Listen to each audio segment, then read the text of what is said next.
My order of preference would be Google Doc, Notion, if you're a beginner. So this is how I would order it. Imagine that you had built this ducky and you wanted to share with future clients more about your invention. How would you do it? Would you tell them, say hello ducky? It uses light to move. It's kind of smiling. Or would you build a portfolio that can do the job for you each and every single time without you having to repeat the process? What if you created this ball? It's a stress ball, and supposedly it helps people to relieve stress. It might work, actually.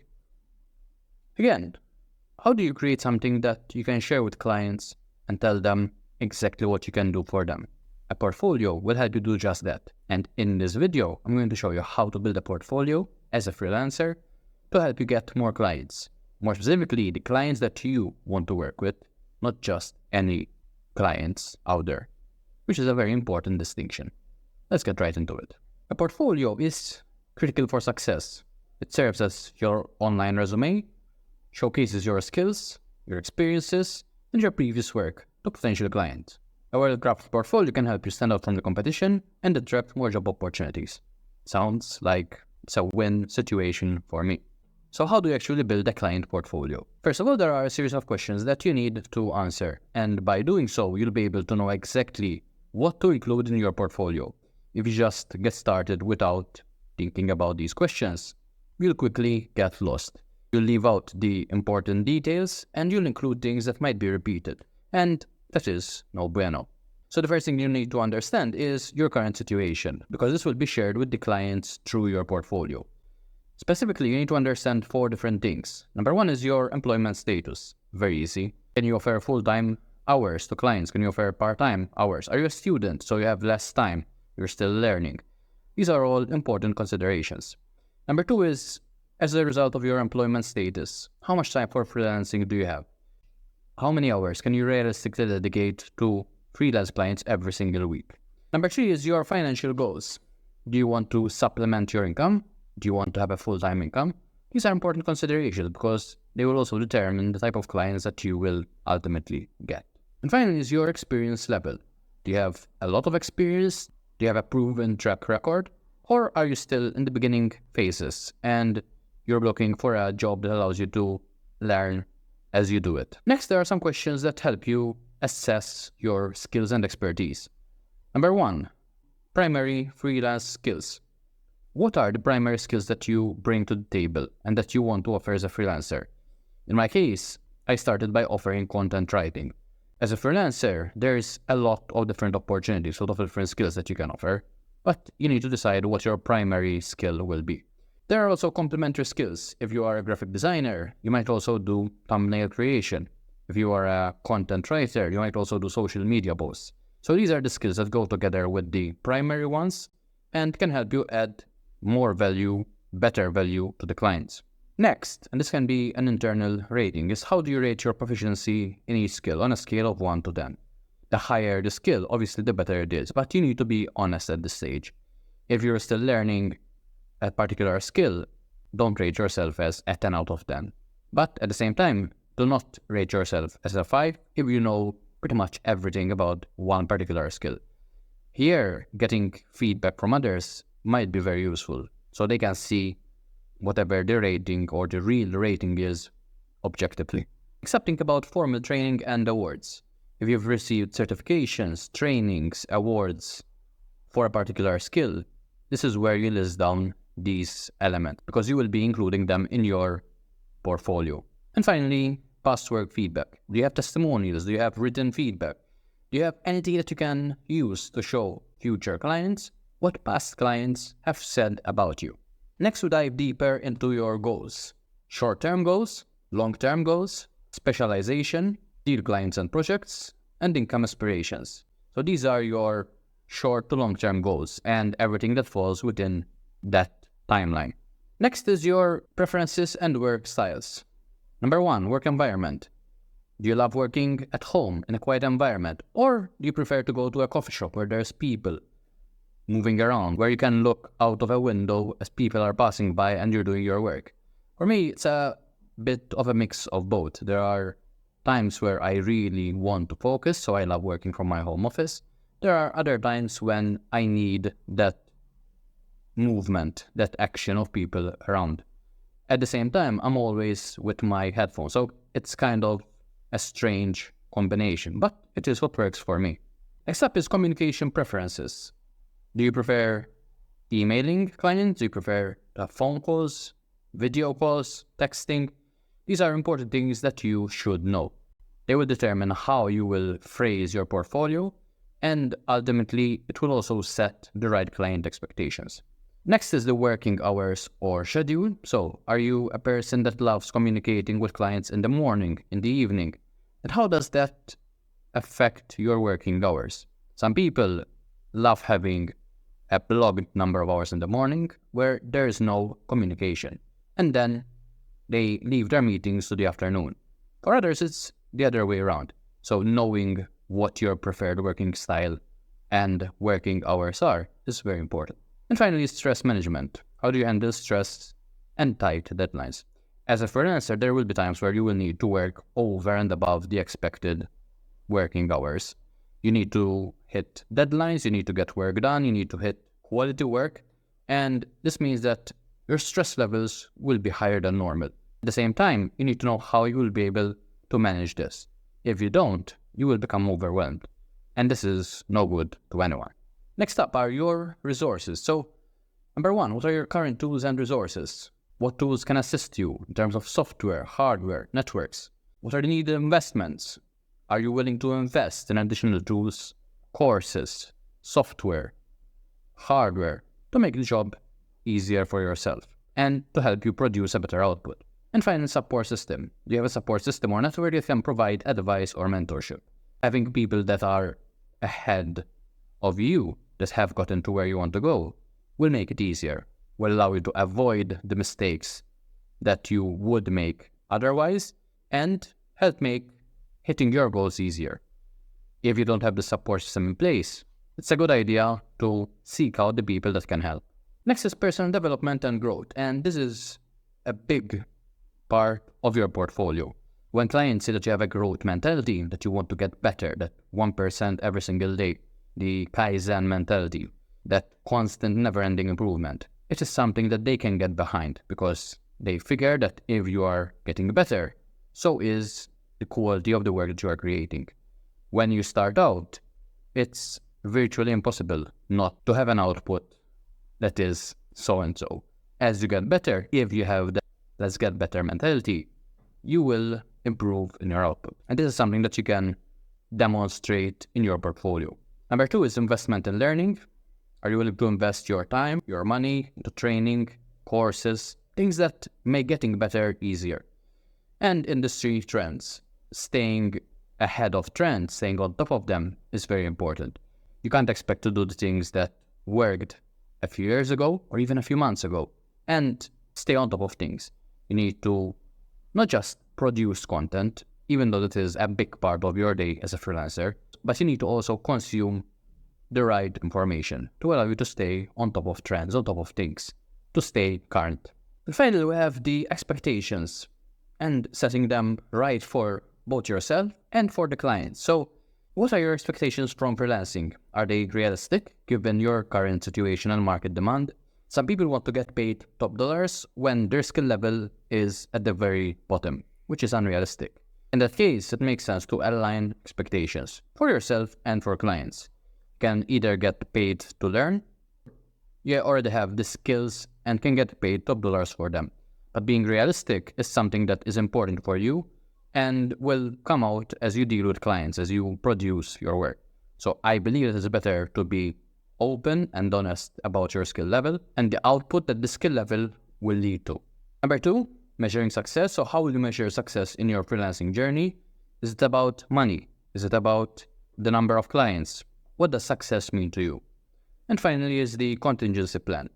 More of an internal kind of question, but if things do not work out, what will you do?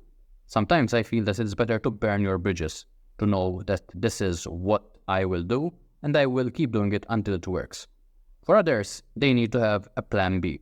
However, I feel that this will allow you to give up before you should in some situations. So I prefer to burn the bridges. So let's say that you've filled in those questions. You now have a lot of ammunition and firepower to be able to create your portfolio. The next question to ask yourself is, actually the next 4 questions to ask yourself are these ones. Number 1, accessibility.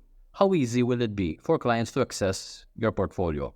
If they have to create a membership, if they have to create an account on a site, and then ask you for permission to see the file, and then you need to give them permission, that is no good. Instead, you want something where clients can just click on a link and immediately they get to see the portfolio. Easy. Number 2, brand consistency. As you update your portfolio, as you create content, you want it all to align.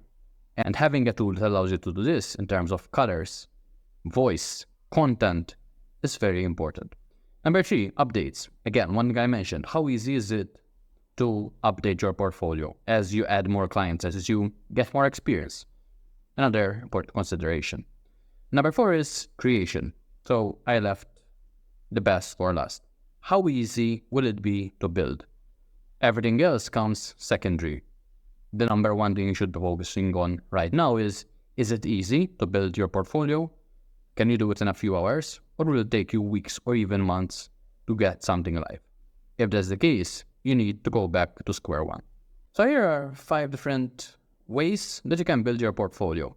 They are all ways that I have tried, and as I go through them, I will tell you about my experience. So number 1 is Google Doc. Easy.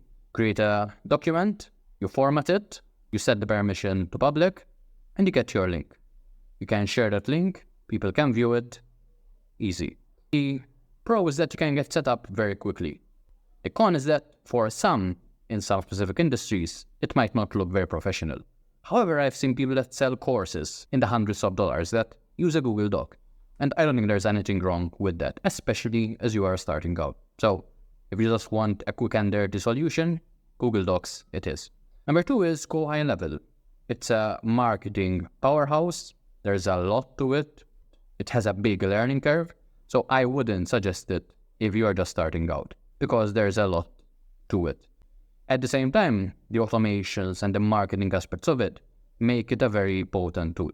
Again, a lot of things that you can do with it, but there's a big learning curve. So it's a no for me if you're a beginner. Number 3 is durable, and it's a new AI tool that helps you create a website in 30 seconds. This is their premise. I've tried it works well. The product that it gives you obviously needs to be modified, but you get a solid foundation for the price that you pay. It's a free version if you keep the durable domain name, but you can also have a custom domain name, so yourname.com, for example, that will go to this durable website. Highly suggested you try it out. Number 4 is your own website. You can go with WordPress, you can go with a custom solution. If you're going with custom, it will take time. It will cost a lot of money. A WordPress website also has a learning curve, so there is that side to it. At the same time, it will allow you to do the customizations that you want. Is it worth it? If it's just a freelancing portfolio, maybe not so much. And finally is Notion. It's a project management system that I love using in my personal and business life. And you can also publish the pages that you want online. You get this long domain name, which you can then buy a domain name that you redirect to. To put it in plain language, you get this long ass Notion URL that is impossible for people to remember. You can buy a domain name, so for example, yourname.com, and you can set it up so when someone types in yourname.com, they get sent to the Notion complicated domain without them having to do anything. So that's a good solution as well. It's also very easy to set up the page in Notion, to move stuff around, and to build it however you want. So that's a very good solution to get started. My order of preference would be Google Doc, Notion, durable, your own website, and then go high level if you're a beginner. So this is how I would order it. So this is how to actually build it. Number 1, gather your assets. The questions that I gave you will give you the answers and the assets that you will need, the content you will need to put in your portfolio. Number 2, do you build your main blocks? So which are the blocks that will go into your portfolio? The introduction will be the first section. Then you can speak about the results that you provided to clients. You can include any testimonials that people gave you, feedback that you got from clients, whether it's text form or videos. Then you can speak about what you can offer. You can speak about the skills that you are currently working on and how they will lead to the client getting better results. So think about how the main blocks will be. The next aspect is images and videos. No one wants to read a boring ass document from top to bottom with big chunks of text. That's a big no. So what images can you add? What videos can you add? If you are confident in front of a camera, or even if you want to build up the skill, that is a good place to add your videos. And then you publish it online. That's as easy as it gets. So 4 steps. Now let's speak about storytelling, and in and of itself, this could be a very specific and long video. When you create your portfolio, you don't want to just speak facts. You don't just want to speak logically, because people are emotional creatures. And just like you need emotion to sell a product to someone, ultimately your portfolio is there to sell yourself to potential clients. You don't just want to say, I did this, this, and this led to this. It's very dry. So here are some ideas to use storytelling or story selling to sell yourself. Number 1 is transform achievements into narratives. You want to have a story around the things that you have done. You want to speak about the challenges that you faced, the obstacles that you had to overcome. And then you will speak about the solutions that helped you bridge that gap and the results that those got. So let's say that a client wasn't able to publish a lot of content online. Then you analyze what the client was doing and you found these potential solutions. You took these steps, and within a couple of months, the client was publishing 2 high-quality blog posts a month. And this led to the client getting hundreds more people onto their site. So I created a narrative. This is what happened before. This is what I did. And this was the final result. Use techniques like descriptive language, stories, and case studies. So I'm just thinking about LinkedIn, where I've been in this position between this year and this year, and these were my responsibilities. That is very dry. You want to have a story around what you do and how it will help the client. Number 2 is curiosity. When people are promised some kind of payoff, they will stick to the end to know what the result was. And this hits the dopamine hormone in people's brain. The first thing that you want to do is have an intriguing hook. So you can say, let's say you're recording a video and say, by the end of this video, I will show you how I was able to get thousands more visitors to a client's website just by writing 1 article a month, for example. You can make it more specific. This is how I used a 600-word article to get 2,000% more visitors to my client's website within 3 weeks. More specific. You can also make it outcome dependent. So this is what the client was able to do as a result. So because of what I did, the client was able to double his business. Always be truthful, always have proof to back up your claims, but you're just adding a narrative to it. And you're adding a hook at the beginning because you want people to become engaged in what you're saying, and you want them to stay until the moment where you share the truth. Because if they aren't paying attention, you're not able to help them, ultimately. Number 2 is build suspense, explaining the obstacles that you had to go through, how you almost gave up, and what it took for you to hit your goals. Add suspense.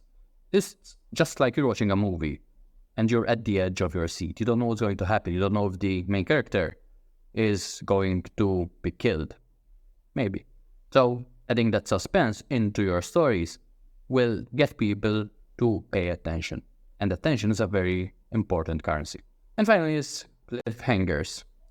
If you can, if it makes sense, if there's multiple seasons to your story, so to speak, you want to use cliffhangers. Just like your favorite episode leaves you hanging at the end of episode 1 and then continues at episode 2. You want to use this in your portfolio. So this is what happened, and this is where things cut off for that season, for that period. Then, this is what actually happened when things resume. It's not something that you can use each and every time, but it's also something important to keep in mind. Next is focus on your problem-solving approach. When you're creating a portfolio, just like when you're creating a product or a service, you want to help people with your solution. So you want to focus on creating something, a product, that can help them with their problem. And you want to really express this in your portfolio. And you do this in a 3-step process. Number 1 is you identify the problem. I had this client, I analyzed what they were going through, and this is what I found. Number 2 is your solution. And if it is innovative, it's even better.